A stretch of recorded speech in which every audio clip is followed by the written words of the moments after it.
Hola, muy buenos días. Mi nombre es Héctor Dalemán, maestro en Bellas Artes, egresado de la Universidad Nacional de Colombia, y estoy a cargo del taller de pintura al óleo que ofrece el Centro de Arte y Cultura a la comunidad tadeísta. Aprovechando estos días de aislamiento, voy a compartir con ustedes material teórico y práctico que les ayudará a profundizar los conocimientos teóricos y técnicos para que puedan continuar desarrollando sus conocimientos y habilidades al expresarse a través del color, el dibujo y la pintura.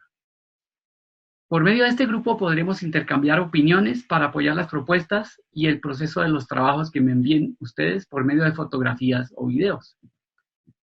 Hoy comenzaré con un recuento histórico del surgimiento de la teoría del color a partir de los experimentos que hicieron físicos como Isaac Newton y Thomas Young en los siglos XVII y XVIII, y cómo establecieron los conceptos básicos de la teoría del color que conocemos hoy en día.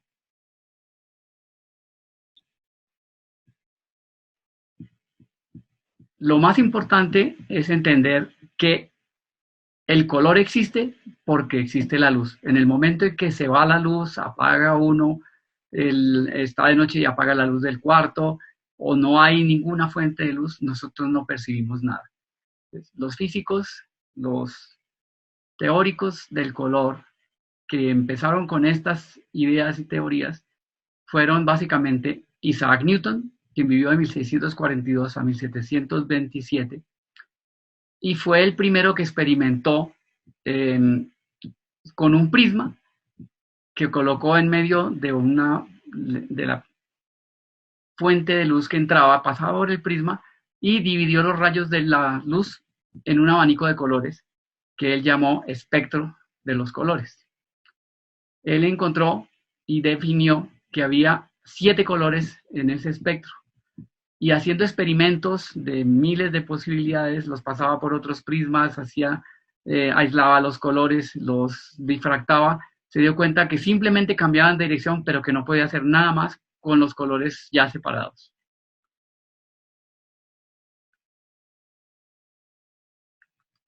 Para Newton, la luz estaba conformada por partículas, y según el tamaño de estas, se producía en la retina del observador una sensación de color que dependía del tamaño de esas partículas, siendo los rojos los de mayores tamaños y los de los violetas los menores.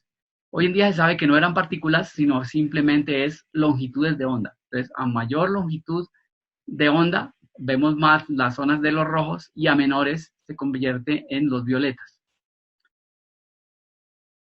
Newton fue el primero que originó el concepto de síntesis o mezcla aditiva del color, haciendo pasar el espectro refractado por otro prisma y obteniendo de nuevo la luz blanca. O sea, después de todos estos experimentos, él simplemente concluyó que si volvía a hacer pasar los 7 colores del espectro por otro prisma, los podía sumar y concretar en lo que es la luz blanca, lo que se convierte en el concepto de mezcla aditiva del color o síntesis aditiva del color.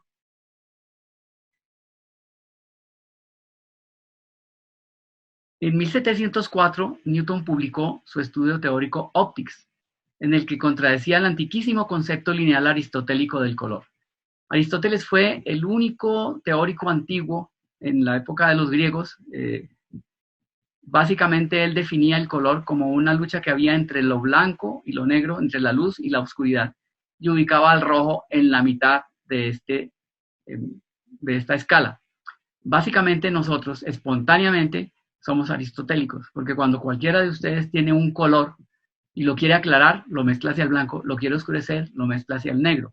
Entonces, esa es una cuestión que es muy espontánea en nosotros y corresponde a esa antigua teoría de Aristóteles. Newton, por el contrario, asignó a los nombres que había encontrado en esa difracción a través del prisma de la luz blanca, los nombró como violeta, índigo, que básicamente es un azul, el azul, verde, amarillo, naranja y rojo. Y fue el primero que organizó esto en una rueda, creando el primer círculo cromático de la historia.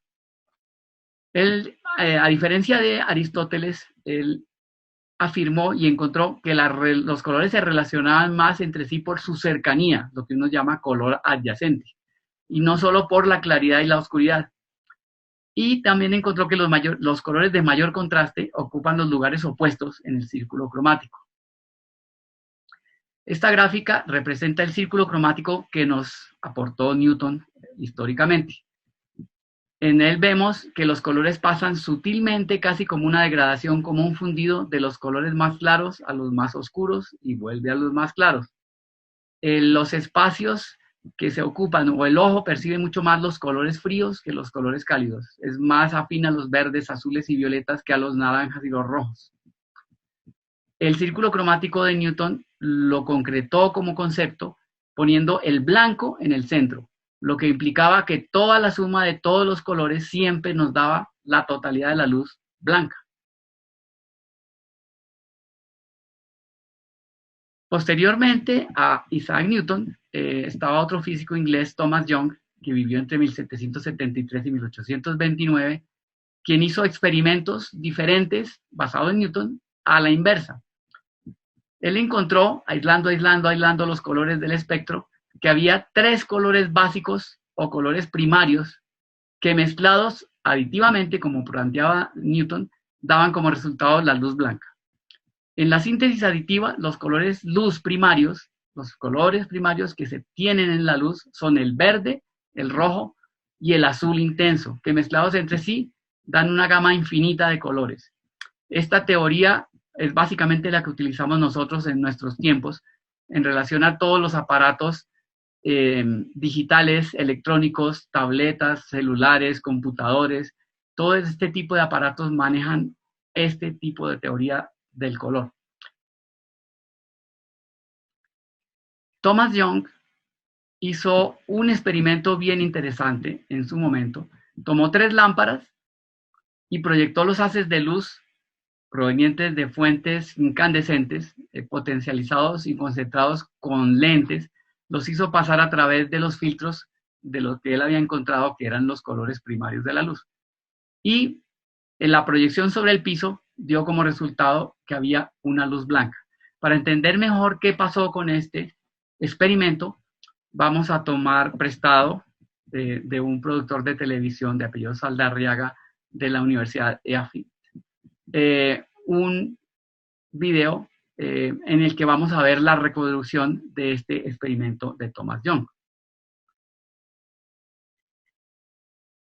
En este momento vamos a hacer un ejercicio que tiene que ver con la mezcla aditiva y sustractiva del color. Y para eso vamos a identificar los 3 colores primarios de la luz.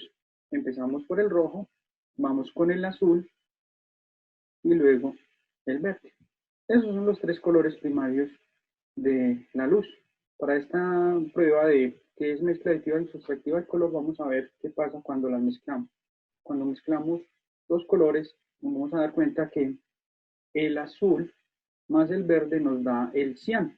Y mezclamos el azul y el rojo nos da el magenta. Y si mezclamos el rojo y el verde, nos da el amarillo. Esos 3 colores son los 3 colores secundarios. Entonces ya identificamos que los 3 colores primarios son el rojo, el verde y el azul. Y los 3 colores secundarios son el amarillo, el cian y el magenta. La mezcla de los 3 colores nos va a dar a nosotros el blanco, o sea, la luz blanca. Está compuesta por los 3 colores primarios.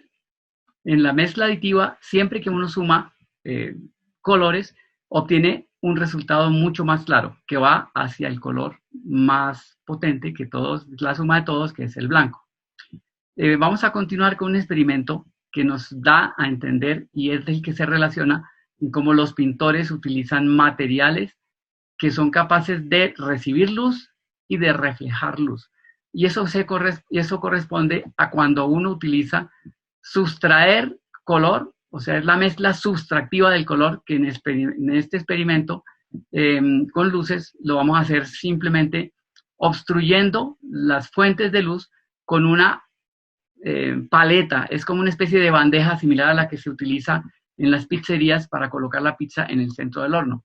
Esa paleta va a bloquear las fuentes de luz de los primarios, rojo, verde y azul, y vamos a ver qué es lo que sucede cuando nosotros quitamos y quitamos y quitamos luz, que es lo que se llama la mezcla sustractiva.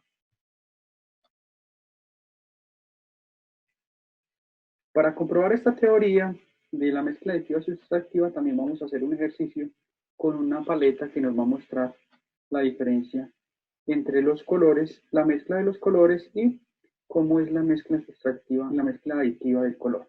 Como vemos ahí en la paleta, esta nos está demostrando que la mezcla entre el rojo y el verde nos da el amarillo, entre el verde y el azul nos da el cian, entre el azul y el rojo nos da el magenta. ¿Por qué ocurre esto? Porque al anular una de las sombras vamos a encontrar que esas dos mezclas de colores nos van a dar el color secundario. Y también encontramos que la ausencia de todos los colores nos da en el centro el color negro. Vamos a explicar esto de una manera un poco más tranquila. Lo importante es entender que cuando uno juega con materiales, ellos también están reflejando y absorbiendo luz. Entonces, este ejercicio nos sirve para entender cómo funcionarían los pigmentos. Si tenemos las tres fuentes de luz, la paleta llega en un espacio del sitio donde está llegando la luz blanca, en la que bloquea la luz verde, que es el espacio que está arriba hacia la izquierda, y se produce una sombra, que es la suma de las luces rojo y azul, que es el arco que tenemos abajo a la derecha. Ese color sumado, que es más claro que el azul y el rojo, es el color magenta, cuál es el secundario de la luz.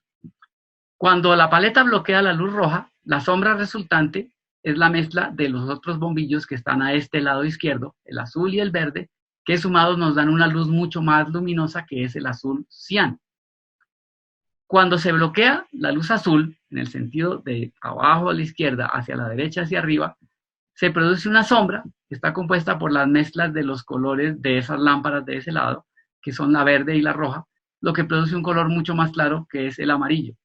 Una cosa importante de subrayar y que está en contravía de lo que nosotros sabemos y conocemos por nuestra experiencia de toda la vida, es que cuando nosotros hablamos de sombras, siempre pensamos en negro. Cuando hablamos de luz, pensamos en blanco. Las sombras también pueden ser a media sombra, que serían grises. Pero ustedes ven en esta imagen cómo las sombras de la paleta, dependiendo de los bombillos, el palito nos demuestra que hay un color amarillo, que es una sombra, el azul cian es otra sombra y el magenta es otra sombra.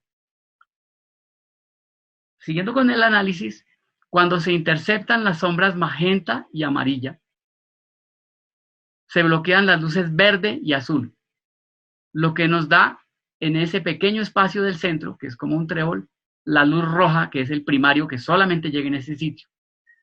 Al interceptarse las sombras amarilla y cian, se sustraen el azul y el rojo, y solamente llega luz del farolito que está arriba a la izquierda, que es la luz verde.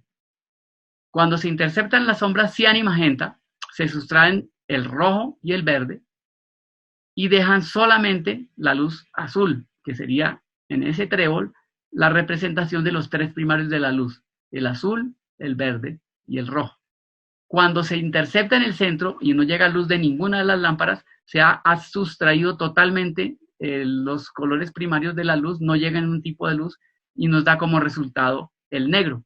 La mezcla sustractiva del color da como resultado la no luz o el negro.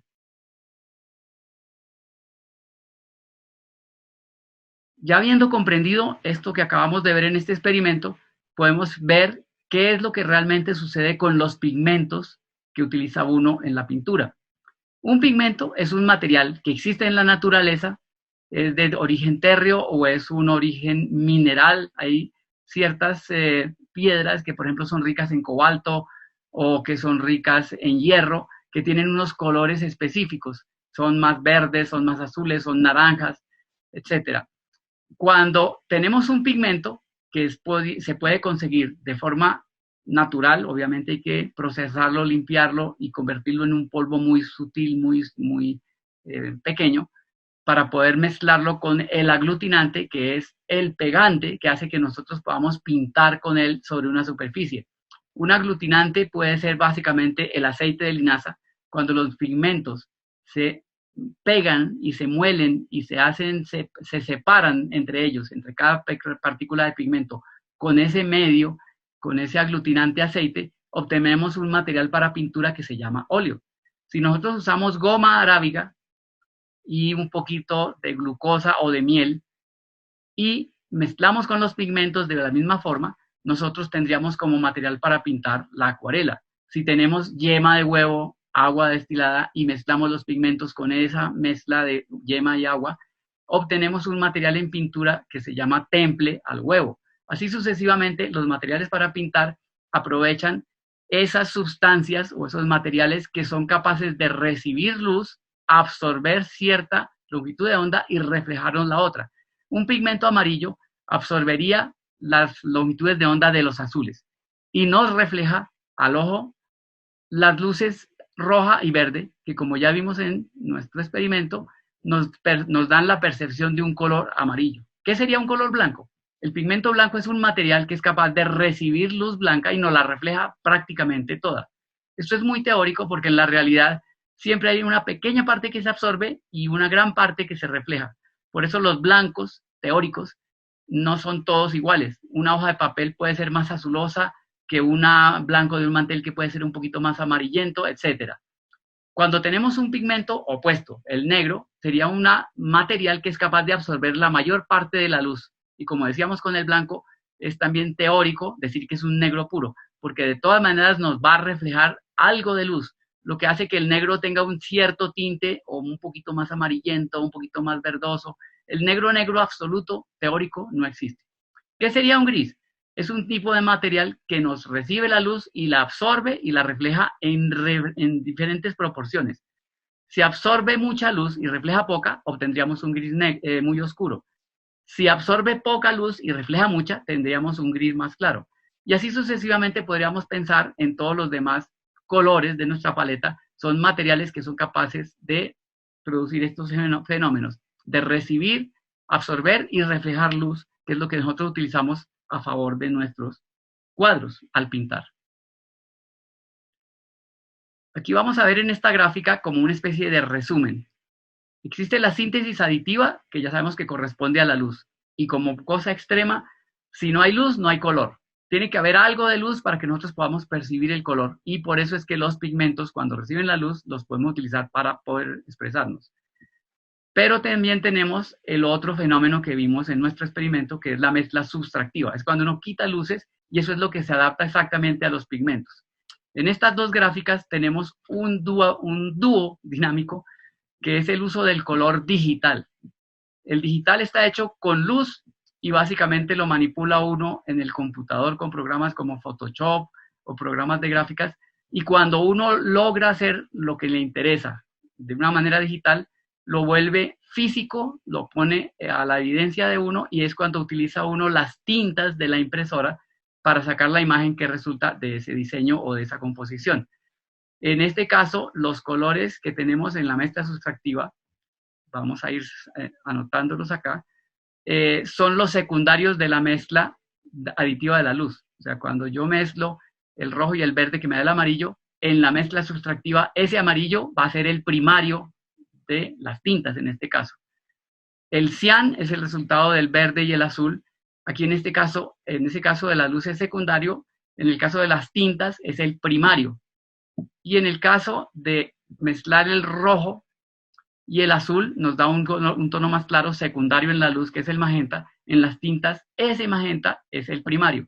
Y cuando los mezclamos nos dan a la inversa. Los secundarios de las tintas son los primarios de la luz. Y ahí se cierra el ciclo de lo que sería el trabajo digital de tomar una foto, escanear una imagen, procesarla en el computador y por supuesto después poderla imprimir en nuestras impresoras caseras, porque ustedes recuerdan que cuando uno va a la Panamericana o a una papelería a comprar las tintas de repuesto, compra siempre amarillo,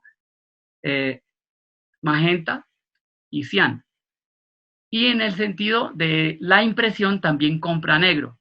Ese negro, el cian y el amarillo, generan lo que en la cuestión de la impresión de libros o la impresión de nuestros trabajos en la casa se basa en la cuatricromía o sistema CYMK, que son las iniciales en inglés de cian, yellow, magenta y K, que es el color clave o el color negro, que es con lo que imprimimos toda la relación de colores de una fotografía, por decir algo. En pintura cuando nosotros estamos trabajando con nuestros materiales, cualquiera que sea, acuarelas, tintas de colores, acrílicos, óleos o lápices de colores, lo que se quiera, nosotros estamos usando es la mezcla sustractiva, pero a partir de unos pigmentos diferentes, que no son exactamente los de la cuatricromía. Y en realidad en la pintura los primarios no los conseguimos. Por eso es importantísimo saber que para poder relacionar todo lo que estamos viendo y hacer una imagen que represente lo que quisiéramos representar o imitar de la naturaleza, mínimo necesitamos 6 colores más el blanco. Bueno, con esto que acabamos de hablar, tenemos una pequeña imagen global de qué pasó con los físicos, qué aportaron como ideas y cómo se relaciona esto con los pigmentos, cuestión que vamos a profundizar en un próximo encuentro. Entonces, que pasen un buen día y que les rinda.